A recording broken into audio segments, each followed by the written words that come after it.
네, 이번 유형은 중복조합의 활용 파트가 되겠습니다.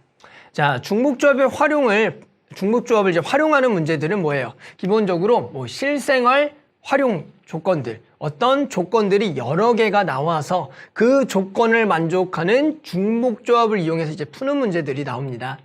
자, 이 문제는 거의 수능이나 교육청 평가원에 이 단원이 들어가면은 이제 한 문제씩은 보통 출제가 되고요. 보통 이제 번호를 28번 또는 27번 정도에서 이제 주간식에서 또 이제 많이 나오는 문제들이 있어요. 자, 이 문제들은 이제 너무 어렵게 생각하지 말고 조건이 가나 다 이런 식으로 나와 있으면 결국에는 각각의 조건들을 전부 다 만족하는 조건을 우리가 최대한 세지 말고 중복조합을 어떻게든 풀려고 생각해 보는 거예요. 우리가 앞에서 배웠던 유형들을 이용해서 그 조건들이 어떤 우리가 이제 방정식으로 표현할 수 있는지 또는 이제 부등식으로 표현할 수 있는지 생각한 다음에 이것을 중복조합으로 해결해 보자 라고 이제 고민해 보는 겁니다. 아시겠죠? 자, 그래서 일단은 예시 문제를 보면서 이런 중복조합 활용 문제를 한번 해볼게요. 자, 그러면 예시 문제 2019학년도 수능 가형 12번이죠. 한번 같이 풀어볼게요. 자, 4명의 학생 A, B, C, D에 같은 종류의 초콜릿 8개를 다음 규칙에 따라 남김없이 나누어주는 경우의 수를 구하라는 거예요. 자, 일단은 문제를 봤을 때 4명에게 같은 종류의 초콜릿 8개를 나눠준다. 일단은 요 문장을 보지 않고요. 요것만 보더라도 이 문제는 중복조합이다라고 생각해 주셔야 돼요. 왜 그래요? 만약에 가량 나 조건이 없더라도 이런 얘기죠. 결국에는 4명의 학생에게 같은 초콜릿을 합쳐서 몇 개를 준다? 8개를 주는 상황에 대해서 추가적으로 상황들을 얘기해서 문제를 푸는 거거든요. 그럼 우리가 이 조건만 생각해 보면 뭐예요? 4H 이제 8이 돼요. 즉 중복조합 문제겠구나를 먼저 생각을 합시다.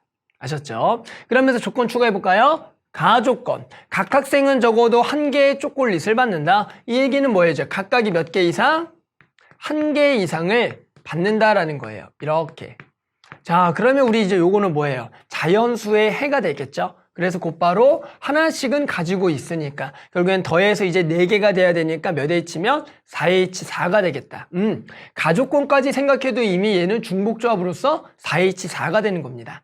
근데 그 중에서 이제 나 조건 보세요. 학생 A는 학생 B보다 더 많은 초콜릿을 받는다. 갑자기 조건이 추가가 됐고 우리는 요 조건까지 만족하는 경우수를 구하라는 겁니다. 야, 그럼 뭐 하시면 돼요? A 학생과 B 학생의 초콜릿 얘가 더 많다라고 했으니까 각각의 초콜릿의 개수를 정하면서 문제를 해결하라는 겁니다. 그러면 뭐가 될까요? B의 개수를 정해서 A 개수를 생각해 볼까요? 즉 무슨 얘기냐? 자, B의 초콜릿 개수를 최소한 하나는 받아야 되니까 1이라고 갑시다. 1. 맞죠? 그러면 이제 A는 최소 몇 개는 받아야 돼요? A는 최소 2개는 받아야겠네요. 2개 이상을 받아야겠다. 이렇게가 되는 거예요. 됐죠? 그러니까 이런 케이스가 있겠다. 생각을 해보는 거죠. 됐죠? 그 다음에 두 번째는 B가 몇 개인 거.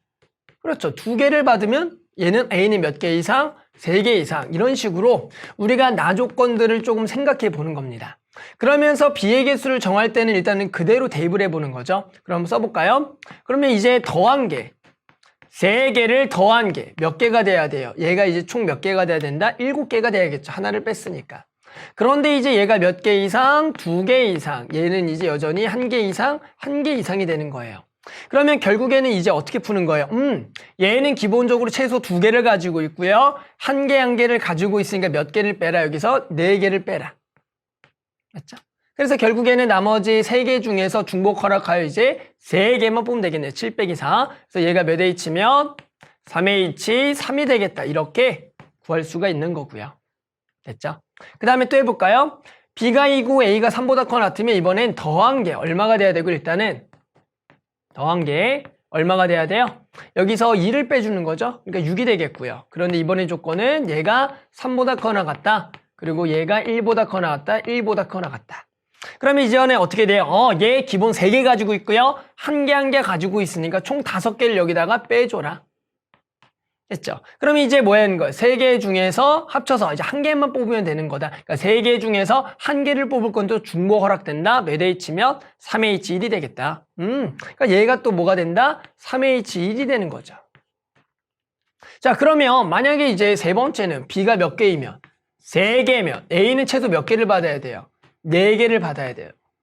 그런데 이걸 딱 보자마자 안 된다는 생각이 들어야 돼요. 왜요? 자, B가 결국에 3개를 받으면 A는 최소 4개가 돼야 되는데 여기는 적어도 하나씩을 받아야 되며 그럼 총 9개가 돼버리니까 8개가 될 수 없잖아요. 그러니까 얘는 이미 안 된다라고 이렇게 생각을 해주는 겁니다. 됐죠? 활용 문제를 풀 때 일단은 전체 웬 문장 위에서 중복조합으로 풀겠구나 생각하시고요. 그 다음에 각각의 조건들을 읽어가면서 우리가 추가로 조건하면서 공통으로 만족해야 되니까 이런 나조건처럼 어떤 디테일한 경우는 직접 어느 정도 구해줘야겠다 생각해 주셔야 돼요. 됐어요? 자, 결국에는 이것만 계산해서 우리 더해주면 끝납니다. 더해볼까요? 3H3 뭐가 돼요? 2개를 더하고 빼기니까 5C3이다. 이건 곧바로 구하죠? 얼마? 10이 되겠고요. 얘는 뭐야? 더하고 빼기니까 3C이네요. 그래서 얘는 3이 될 거니까 2개를 더하면 얼마다? 13이 되겠다. 됐죠? 자, 선생님이 풀었던 예시 문제 말고도 밑에 중복조합으로 풀 수 있는 다양한 활용 문제들이 있을 겁니다. 그래서 일단 너무 겁먹지 말고요. 일단은 중복조합으로 풀겠다라고 생각하면서 우리가 앞에서 배웠던 유형들을 적용하시는 거예요. 이것은 중복조합이었죠. 그럼 어떻게든 중복조합을 풀려고 자꾸 노력을 해야지 이걸 자꾸 세려다 보면은 우리가 시간 내에 이런 문제들을 풀 수가 없습니다. 그러니까 최대한 중복조합으로 푸는 거 연습하시고요. 아시겠어요? 그래서 나머지 문제들도 요 유형에 맞춰서 한번 잘 풀어보면은 훨씬 더 이런 활용 문제들 잘 풀 수가 있을 겁니다.